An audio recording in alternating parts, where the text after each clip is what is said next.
This is one of those videos where you are gonna need to grab your coffee, tea, water, or alcoholic beverage of choice and just kind of cuddle up with me for a little while because we're talking about pallets. We're talking about pallets for sourcing. I've got 20 tips for you that you probably didn't know if you've never ordered a pallet before on how you can do pallets right. This is probably one of the things I get the most questions about because it can be really scary. It's a big move, it's expensive, and people are worried about wasting their money, buying the wrong stuff. What do you do once you've ordered one? How does it show up? Like all these things. So this isn't really a how-to, it's more of like a brain dump from me with all of the tips that I tell people on my coaching calls about how to order pallets the right way.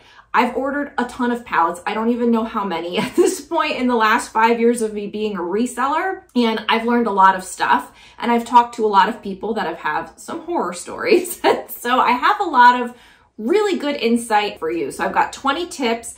I am going to give some commentary on them. So this is probably going to be a long video. I hope that you watch it all because it kind of goes through from like before you order all the way down to like when you're getting it. Some things that you should think about and keep in mind. Save this video, share it, whatever, so that you can come back to it when and if this is something that you need to know about. But I really feel like pallets is a great topic. It's a wonderful way to grow your business. I have loved ordering pallets of all kinds.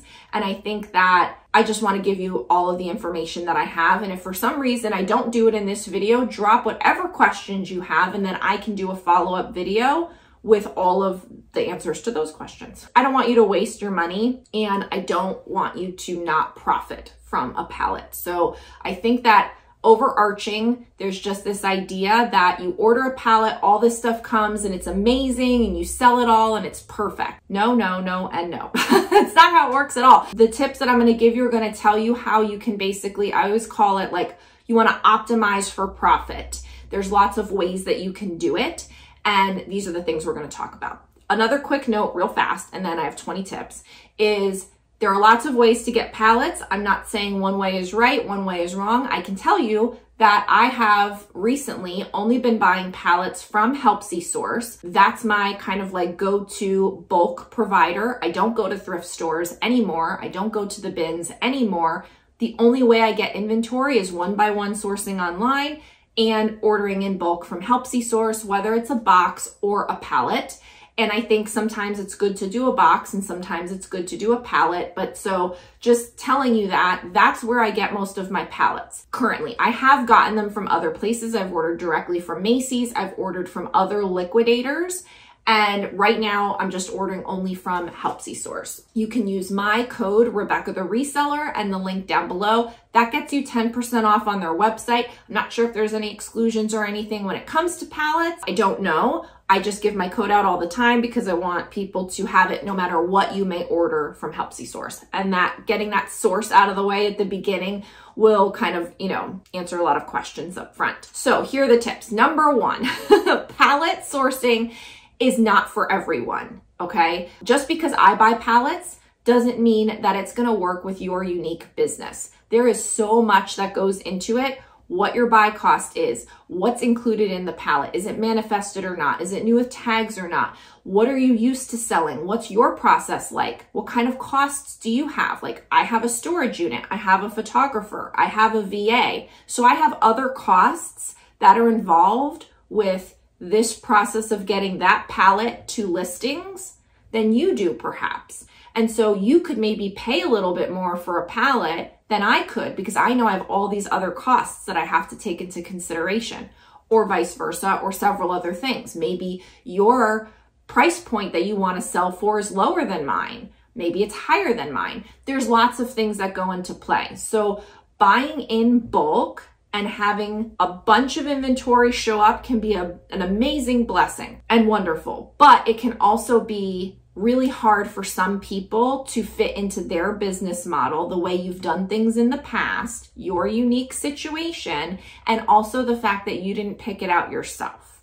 People have a really hard time with that. So first tip is it's not for everyone. You have to go in eyes wide open to decide if this is right for you. Okay, these are going to get more specific. Some of them are general, some of them are specific, but hopefully all of it helps you kind of really think this through. Number 2, build trust. So I think you should buy smaller quantities first from a potential supplier or vendor before you go in and level up to a pallet. So I never just go in and buy a pallet crazy out of the way from a brand new vendor. I would never do that. I would buy smaller boxes from them first if they offered them. Now, when I ordered from Macy's liquidation long time ago, once I first got my reseller license, I ordered directly from Macy's, and it was great the first time, and then I could never afford anything after that. The first time they gave you a discount, and so I ordered one, and it was super cool. There were some challenges, but it was overall worth it, but I couldn't afford anything after that. So there they don't do smaller boxes. It's you buy pallets and you buy truckloads. So that was the only way I could do it for that. But with Helpsy Source, I buy boxes and I buy pallets. And so if you've never ordered in bulk before, don't start with a pallet. Build trust with your vendor first, get to know them first, kind of figure it out with smaller boxes first.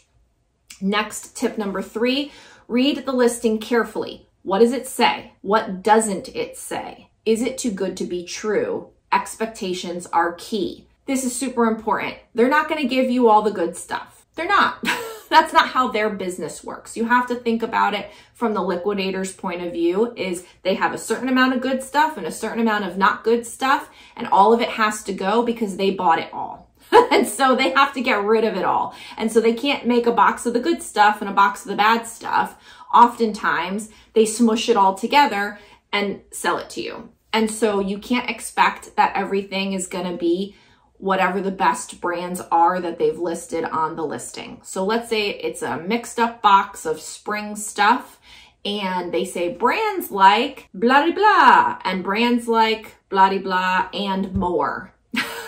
Where you have to be concerned is the and more part.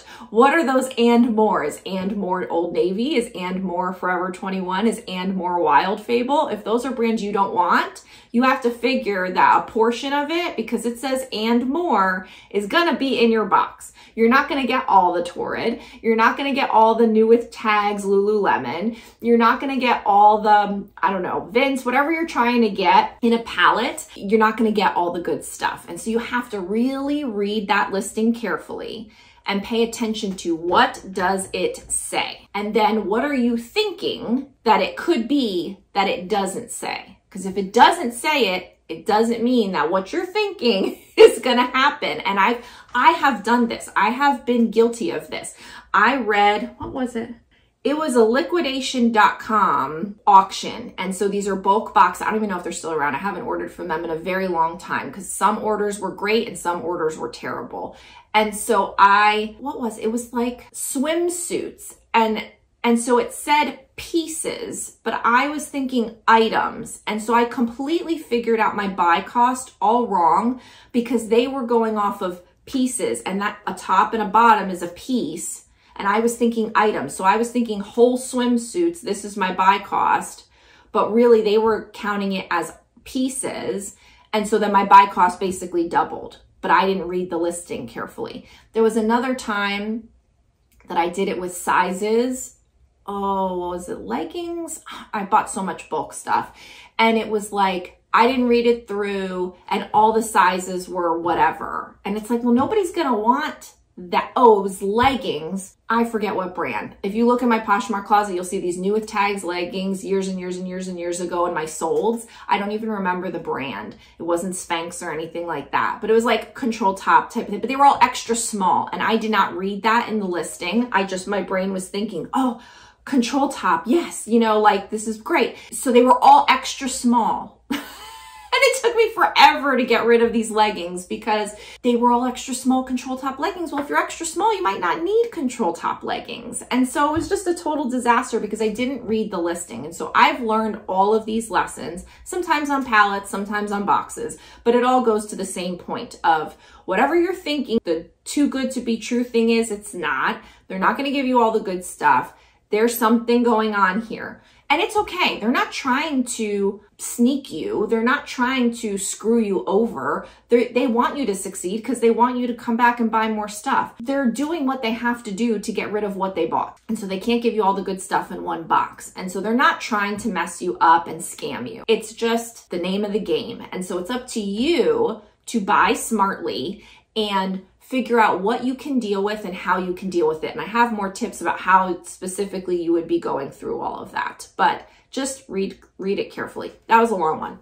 Tip number 4 is expect a 15% flaw rate, or whatever the vendor tells you is their unique flaw rate, because there will always be damages. And damages can range from all kinds of things, from missing buttons and missing belts to outright makeup and stains to, you know, it got run over by the clothing rack and so there's just like that black line on it, or a full-on tear, little seam issues, pilling, you know, the tags got taken off. Like there's so many types of damages that it can be. And so you just have to go into it figuring like, okay, they're telling me a 15% flaw rate and I know I can do some things. Maybe I'm going to fix some of these flaws, maybe some flaws I can't fix. And you just kind of have to go into it knowing that that's there, and you can't be surprised when it is what they say it might be. You know, you can't say, well, they say 15%, but it might be 10%. Nope. If they say 15%, it could actually be 20%, but it's not going to be 10. I mean, it might be, but don't figure that. You can't figure on that. You have to figure on the worst case scenario. So expect a 15% flaw rate or whatever the vendor says. Tip number 5, you don't have to list it all yourself. You can share it with someone, or you can sell in multiple ways that don't require listing. So because this is going to be a really big video, and because this is going to be a topic that I think a lot of people will want to know about, I'm likely going to make a separate video about all the ways that you can sell off inventory from a liquidation pallet. Comment down below, optimizing your pallet. Tell me that down in the comments below so I know to make that video, but I think I'm going to, because you don't have to list it all yourself. And I think that's a big mistake that people make when they buy a pallet, is they literally just start going through it and they just start listing things. And that's not the way to do it, in my opinion. And I think that you shouldn't list everything from a pallet. Not everything is going to be worth your time, effort, and energy to list. And not everything is meant to be sold wherever you're going to list it. So we'll talk more specifically about some of these ways as we go through, but you don't need to list everything yourself. And one of the ways that you can do that is you can split it up with somebody. So you can go in on a pallet with a reseller buddy of yours. I've done that in the past, but you don't have to list it all yourself either, because you're going to sell it in different ways, or you could share it with someone. Tip number 6 is optimize for profit. So again, along the same lines, make sure you do something quickly with each item in the pallet. Don't just sit on items because you bought them. So I see it in my head. Somebody buys a pallet, it shows up in their garage, and they go in and they take 10 items and they bring them into their house and they start processing them. Maybe some things they need to put in a pile to wash. Maybe this one needs a mend. Maybe this one I might want, so I'm going to put over here for me to try on. And then they take photos and list it. Then they go back and they just kind of do this. And the problem with that is that you're missing out on getting your profit very quickly by doing this. I think you should sort, well, first I think you should have a plan and identify how you're going to offload all this stuff in the variety of ways. And then you should sort for that. Then you should get rid of the stuff you can get rid of really quickly. And then you go in and list everything. I think that a plan like that allows you to very quickly turn this huge investment that you just made into inventory, gets you your profit really quickly. If you just sit on it because you bought it and you're like, there's a pile for this and a pile for that, and I don't know what to do with that, and you're not moving through it quick enough to where you're going to start to see your profits. And by the time you list some things, even if you list some things the day that you got it, it's going to take a while for some of those things to sell. I mean, sure, you might sell something the next day. That'd be great. And that happens, but it's not going to happen with everything. Oftentimes a pallet can be 500 items, 1,000 items, depending on what the items are. It's a lot of inventory. And I think you should break it down so that you can get the quickest amount of money back into your business, cash flow back into your business, by doing the quickest methods first. And then the listing, that's the longer term strategy, and that you can do next. So I think optimizing for profit and really trying to get your investment back as quickly as possible and get into the profit zone as quickly as possible is like super crucial. Tip number 7, set up a sorting strategy. Know where you are selling things, what piles and bins you need, sort it once, and that's it. So this has taken me a while to kind of get down for myself, but once you have it, then you just do it. And it's the same like your photo process. I don't think about my photo process anymore. I have it down. I know what I do. I know what my equipment is. I have it set up correctly. It's efficient. I don't need to think about it again. If you're someone that is going to be buying pallets, you know, you're going to have to buy your first one and it's going to take some time to figure out what you're doing. But since I'm giving you all these tips, you can kind of be more prepared even going into your first one.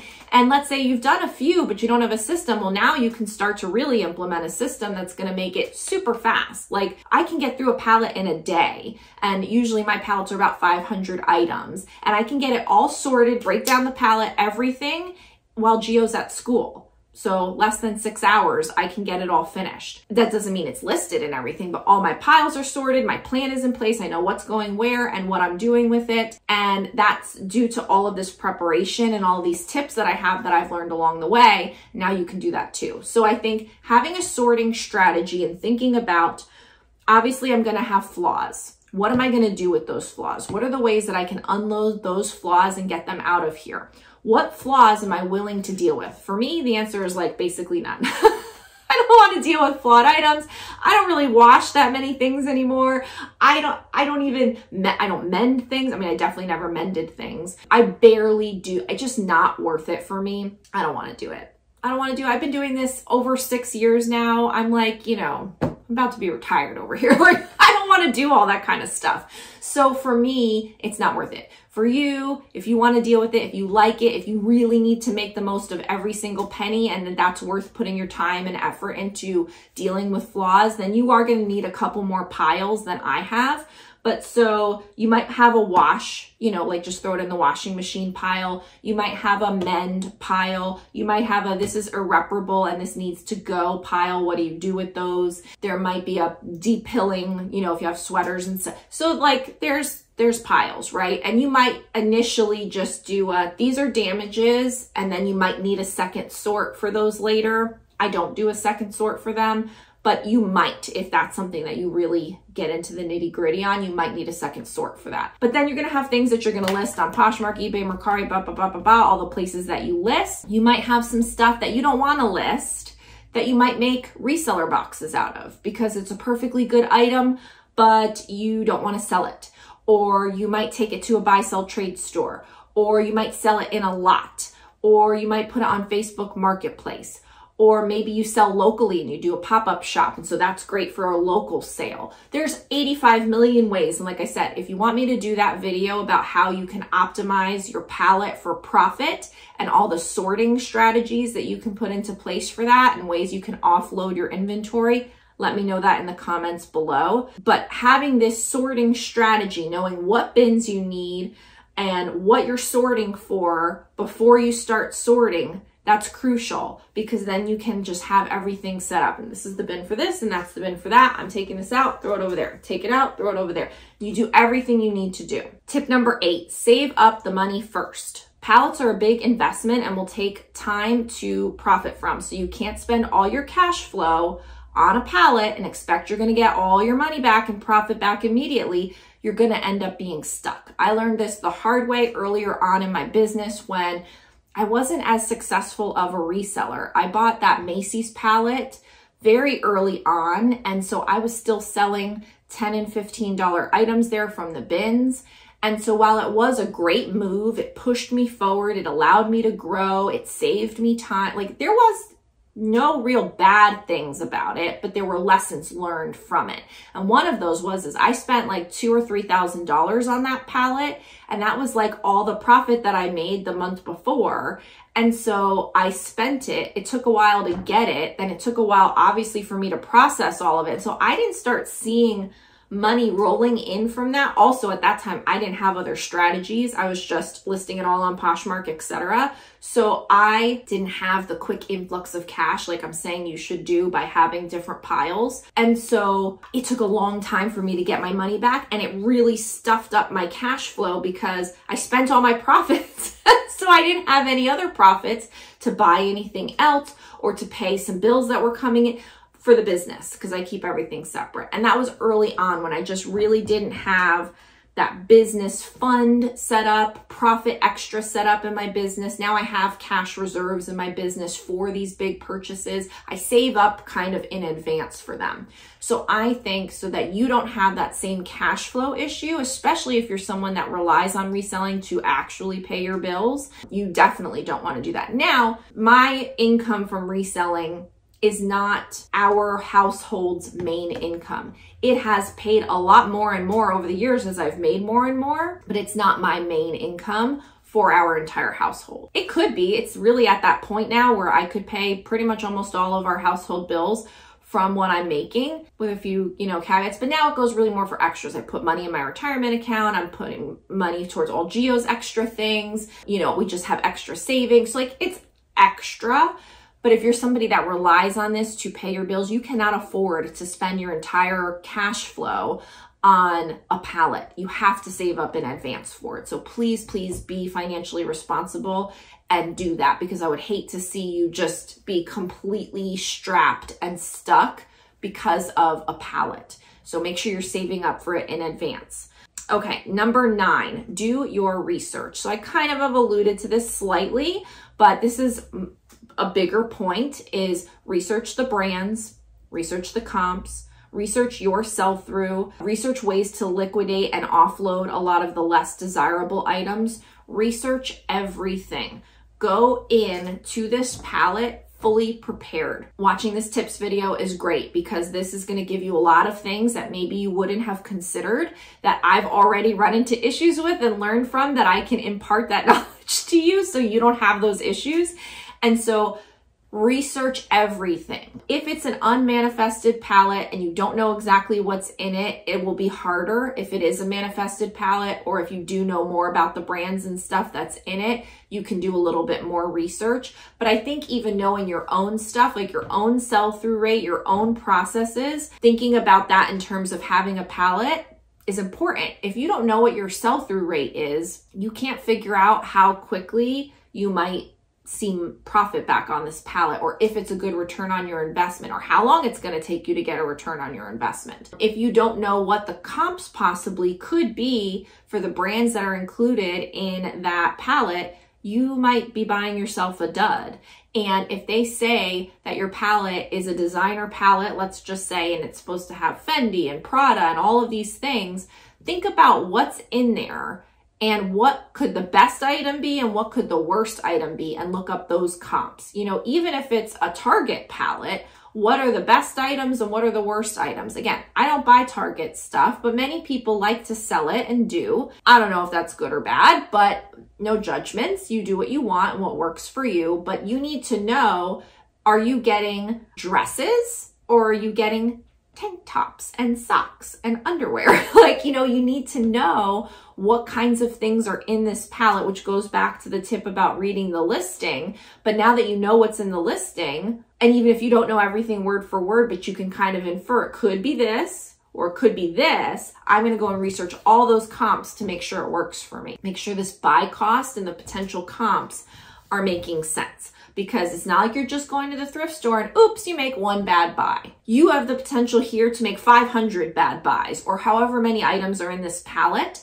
And so it's compounded big time. So you make one mistake by buying the wrong palette and you just did a doozy on your business. So you definitely want to make sure you're doing your research. Number 10, this is not the time to experiment.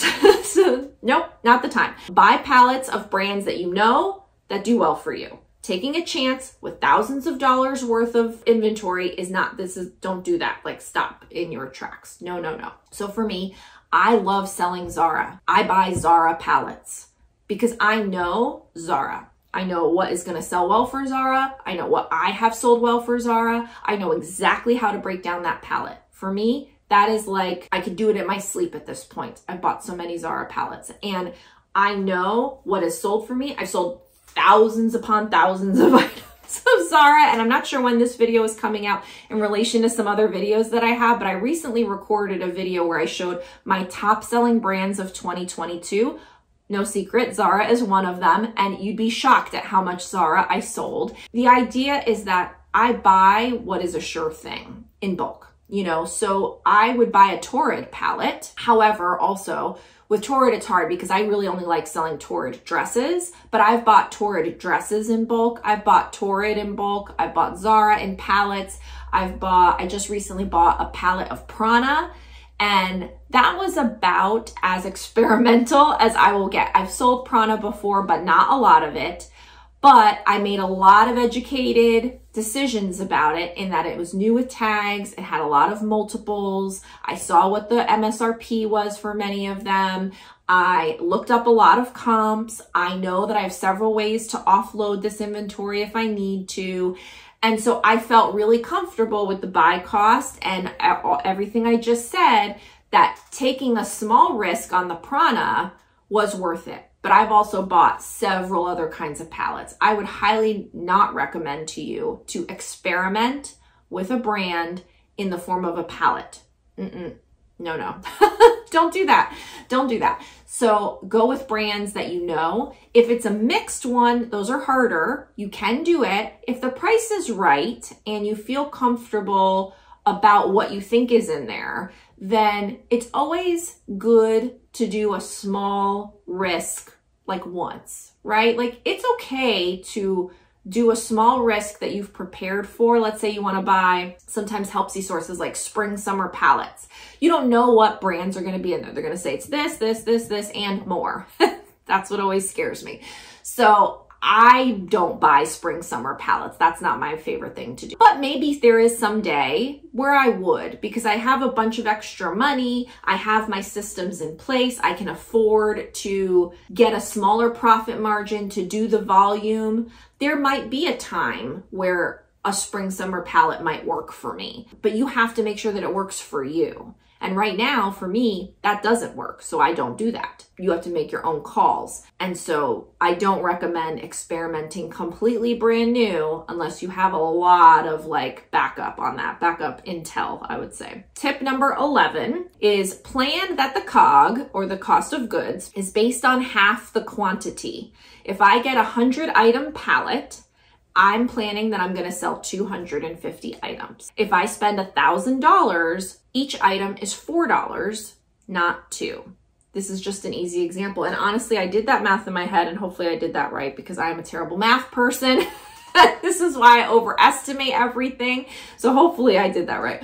But the idea is that, let's say you're going to buy this 500 item palette. There's going to be damages. There's going to be stuff that you don't want to sell. There's going to be stuff that you might want to keep. There's going to be like lots of piles, lots of things, lots of whatever. So if you just plan on, okay, 250 items, and that's what I'm going to buy. I'm going to buy a palette of 250 items. And so if it's $1,000, that means that each item costs me $4.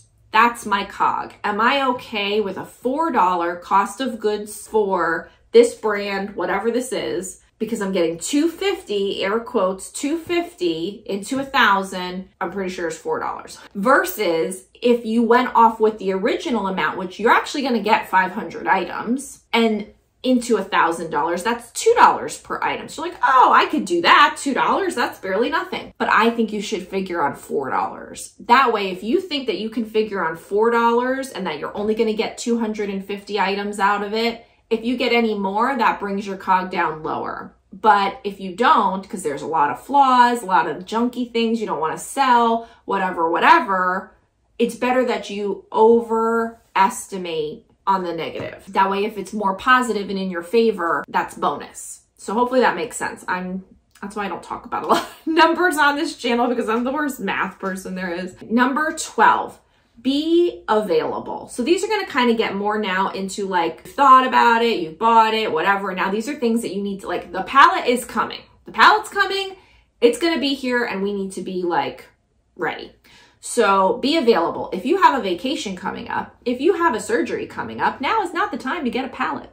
Sorry to say. I go on cruises from time to time, and so I have purchased from Helpsy Source and then realized, oh my God, when is this gonna ship? Because I have a cruise coming up. And so I have made the mistake of having to figure out how to like undo what I did, even though I couldn't undo, but luckily it all worked out. But that's why I made this tip, was you need to make sure that you are gonna be available. You need to know when you order this pallet, how long is it potentially gonna take to ship, to get to you? What is your date range? You need to know that. It's important.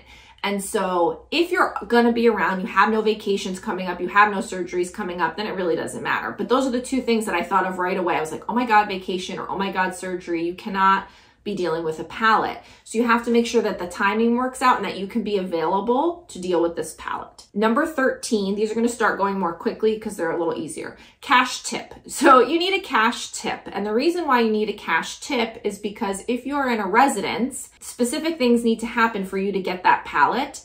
And the driver, you know, is used to dealing with loading docks and businesses. And so it's nice to, when you need their help, and I'll explain why you need their help, to give them a cash tip. So usually I do $20 cash if there's like no hiccups. If it's just an easy peasy, here's 20 bucks, thanks so much for your help, I couldn't have done this without you. I offer them water. I know a lot of resellers are really good with that, like with delivery drivers and stuff like that, offering them water and snacks and stuff, because you need their help. Like, you can't do this without them, especially in a pallet situation. It's so crucial. So be prepared to have a cash tip, because what I do is I need them to get the pallet off the truck, onto the ground, and up a little hill into my driveway and into my garage. I need help with that. I cannot do that. And I live in Florida. I do not want my pallet sitting at the bottom of my driveway in the street when an afternoon rain shower comes in and soaks all my stuff. So you cannot do this alone. You need that driver to get it into your garage or whatever you're doing. I'm saying garage because I'm assuming that that's going to be most people's situation. So you need a cash tip. Then number 14, confirm the logistics in advance with your vendor and with the freight company. So what happens is I order a pallet from Helpsy Source. Helpsy Source is going to hire a freight company to get it from wherever it is or at their warehouse to me. And so I have basically those two players involved. I have the vendor, which is Helpsy Source, and then I have the freight company, which is whoever they hire to moving the pallet to me. So I confirm with Helpsy Source. They kind of tell me what's going on with the freight situation. And from there I say, this is a residence, a residential delivery. I need the driver to have a pallet jack, which is the thing that moves pallets. It looks like a fork, and it lifts it up off the ground and moves it. They need a pallet jack, and they need a lift gate. And the lift gate is the thing that comes off the back of the truck that can go up or down. So it comes off the back of the truck and it goes down, and it helps them lower that pallet down to the street level to get it off the truck. Because again, many times these trucks are going to loading docks, so they just back it up, beep, beep, beep, to the loading dock, which is level. And then sometimes the pallet jack from the business comes in, gets the thing, and brings it out. I don't have any of that. This is a house. And so you need that guy, woman, whoever, driver, delivery professional to get that thing, that pallet off of the truck. And they need a pallet jack and a lift gate to do it. And then they need to be nice guy or lady enough to help you get it into your garage. And so you need to confirm all of that in advance. They know what they're doing, so you don't need to give them the level of detail I just gave you, because that's what they do. I'm telling you that so you know what to expect. So you need to confirm that it's a residential delivery, that they need a pallet jack and a lift gate. You can do this with Helpsy Source, but I also then make sure that I do that with the freight company. Usually the freight company will reach out to you in advance, a couple of days, day before, and tell you what your window is for delivery. And I make sure at that time that they know residential, lift gate, pallet jack, what's my window? These are the things you need to know so that you can be available and have a successful delivery of the pallet and not have it get left out in the street in front of all your neighbors. Number 15 tip. Most often you will need the truck to have a lift gate and a pallet jack for a residential delivery. Oh, well, there you go. That was number 15, nice and quick. Number 16, have time and space to sort and store. Have a plan for the influx of items and how and where you will work through it. So for me, I get my pallet delivered. It goes into my garage. I've already cleared a space for the pallet to go the day in advance of them coming. So that way I'm not clearing bicycles and moving things around while the guy's there holding the pallet trying to get it into your garage. That's unacceptable. Be nice and mindful of their time. So clear your space first for the pallet to arrive.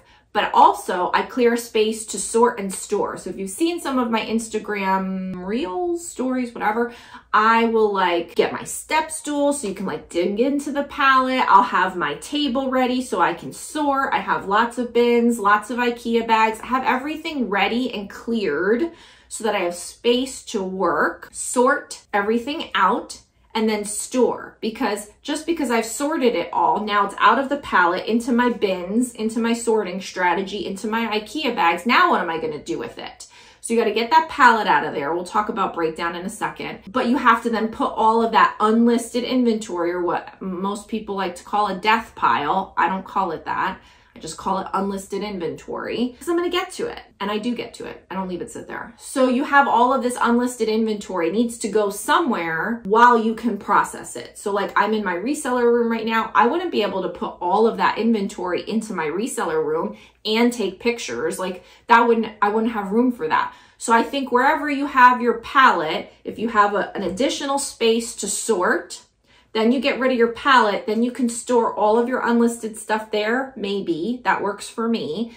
And then I process everything and get rid of it. I also have a storage unit, but I think that the earlier tip about getting rid of as much as you can, as quickly as you can, that also goes back to this, because you can't just sit around with 500 sorted items clogging up your life. Like that's no way to live. So if you don't have a storage unit, you know, it would all be in your house, and that's no way to. So when you get rid of your flaws, when you get rid of the stuff you don't want to sell yourself, when you start getting that stuff out of there, now you're only left with a certain amount of items that you plan to list yourself, and that's less, that's good. And now you can start processing and working through that. So have a plan to sort and store. Okay, tip number 17, have bins or IKEA bags ready. I always free up and pull together bags and bins a few days before the pallet comes, so I'm ready. So if you don't know, I store all of my items in IKEA bags after they've been photographed, processed, bagged up, you know, inventory tag, all of that. So that's how they go to my storage unit. That's how they go back and forth between me and my photographer that works for me in her home. So I use IKEA bags for everything. And I think now I probably have enough. I've bought them over so many times where I have so many that I don't really need to buy any more when a pallet comes. But if this is your first time and you need to store this inventory unlisted, and you're not used to storing a lot of inventory unlisted, you might need more bins or you might need more IKEA bags than you currently have. So make sure that you have a plan for that so that you have these things, because the worst thing you want to do is just like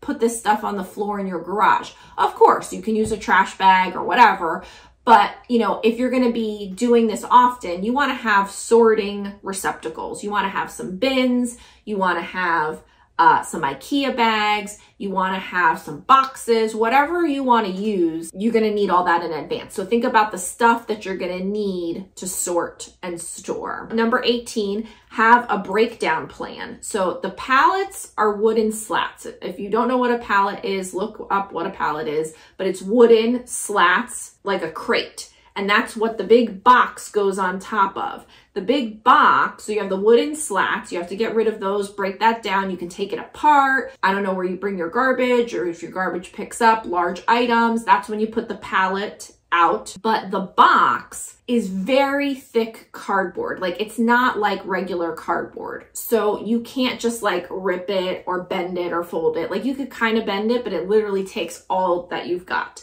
So what you really need is a box cutter, like a heavy duty, super duper box cutter, or even a saw.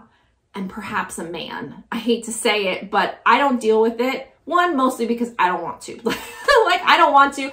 My husband knows he hates when pallets come because I mess up the garage for several periods of time, and then he has to break down the pallet, and he hates that, and he has to break down the box, and he hates that. But this is how it goes, right? Such is life. I don't like doing dishes and laundry. Everybody suck it up.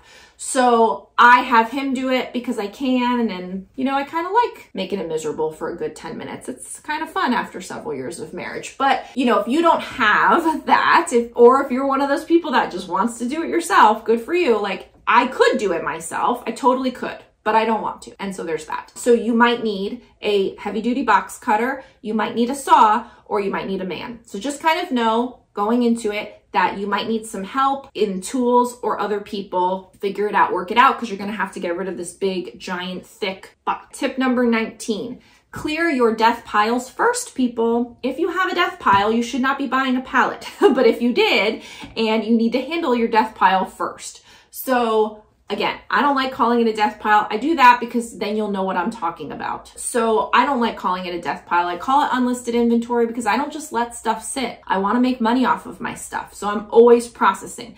Do I sometimes have a stockpile of unlisted inventory because a big load just came in, like a pallet, and then it's going to take a couple of weeks to work through it? Yes, but I know that in a month or less, those 500 items are going to be gone and done and dealt with and processed and no longer in a death pile. So death piles are the people that go and shop and dump it, go and shop and make piles and never actually process this stuff. That's death pile. You, if you buy a pallet, you have unlisted inventory and it's coming and you need to work through it. And that's a big hump. For some people, if you're a part-time seller, that might take you several months to work through, depending on how many items you buy and how many items you list per day. And this is actually a good exercise and not one of my tips, but you should figure out how long is it going to take you to work through this pallet?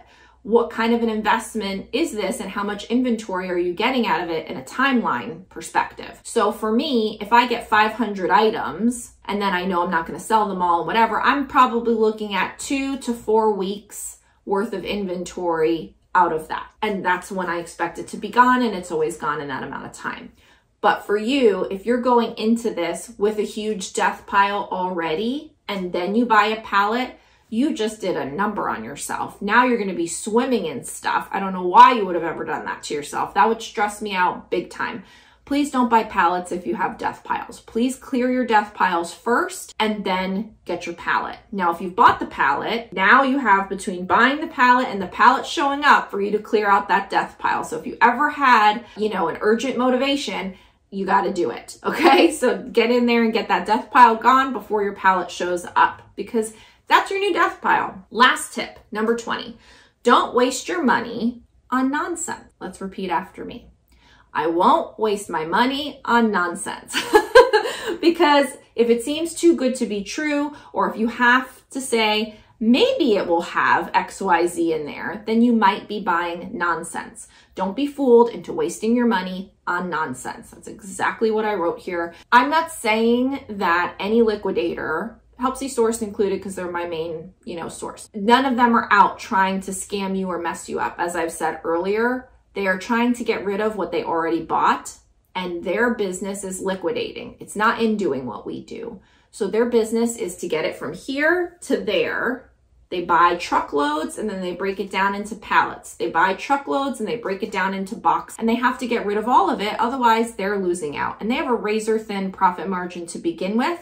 And they have a really high labor cost. They have lots of people working in their warehouse. So they have a lot of different things, pluses and minuses to their business model that's different than ours. And so I think if we all kind of go into it knowing that we're all in this together, we need them, they need us, and let's figure out ways to work together in like a mutually positive way, we all will have really good expectations about stuff. However, just because they bought a truckload of nonsense and now are trying to sell a pallet of nonsense doesn't mean that you need to buy the nonsense. Or at least if you're going to buy it, know that you're buying nonsense and have a plan for that. So I think there's a couple levels of that. I'm not in the buying nonsense kind of game because I don't have the time, effort, or energy to deal with all of that.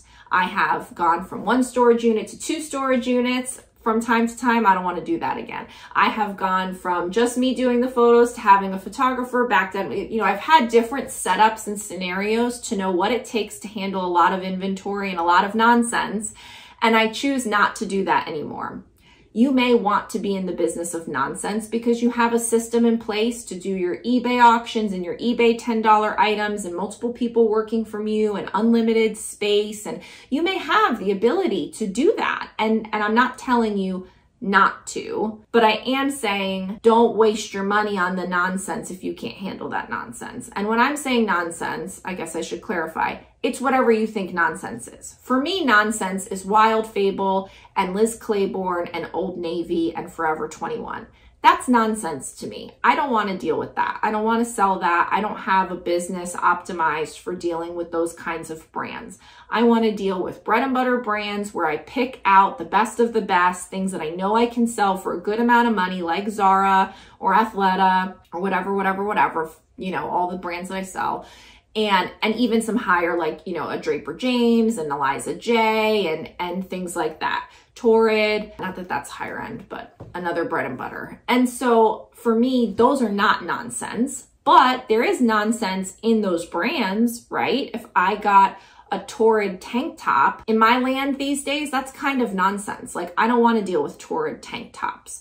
So, you know, just go in eyes wide open to really try hard to not waste your money on nonsense. If you're not sure, if you're trying to say, well, this might be in there, if it's a plus size palette, it might be full of Torrid and Eloquy, but it might not. It might be full of Old Navy. You don't know. And so I'm just saying to be smart about the decisions that you make. Don't purposely waste your money on nonsense. If you are going to waste your money on nonsense, know that it's nonsense and have a plan to pick the best of the best nonsense out and list that, and then everything else you do X, Y, or Z with, and you have a plan in place for that. So I probably could give you 20 more tips, but they haven't come to me yet. I think as I deal with my next palette, I'll probably make some more notes. These all came from the last palettes that I got. And I really want to know what your questions are. Now that I've literally given you my entire brain about palettes, what do you have questions about? What didn't I cover that you want to know about? Because then I can make a follow-up video to this, sharing all of that with you, because palettes can be amazing. I know a lot of the stuff that I've talked about here was like warning, warning, warning, alert. But palettes are amazing because it can save you so much time in sourcing. For me, it's like bulk is the only way that I source. Boxes and pallets is the only way that I source. And I wouldn't have a business if I didn't. So for me, it's wonderful. Saves so much time and effort, can save you on gas, can save you on time, save you on headache. It just shows up. Like, God, it's so wonderful. But it can help you grow. You know how long it would take me to get 500 items if I had to go dig at the bins? Oh my God, like to find 500 Zara items even at my regular thrift store? Oh my God, there's no way. So for me, it's a wonderful thing. But there's just so many ways that you can screw it up. So many ways that you can waste your money, and so many ways that it could not be profitable. And I would hate to see that for you. I really want everyone to succeed. There's tons of it out there for everyone. And, you know, I'm of the abundance mindset when it comes to this. And that's why I tell you guys all my stuff. So anyway, check out the description below for all the other things that I have to tell you. Like I have to tell you about all the places I recommend, all the equipment I recommend. You can get your free Poshmark strategies checklist in there by signing up for my emails. You can check out all my digital downloads, courses. Everything I have for you is in the description. Before you go, like this video, comment down below if you want me to do any follow-up information about palettes and how I specifically break down that sourcing part or the sorting part of it. Let me know if you want to see that video as well. Thanks so much, and I'll see you next time. Bye.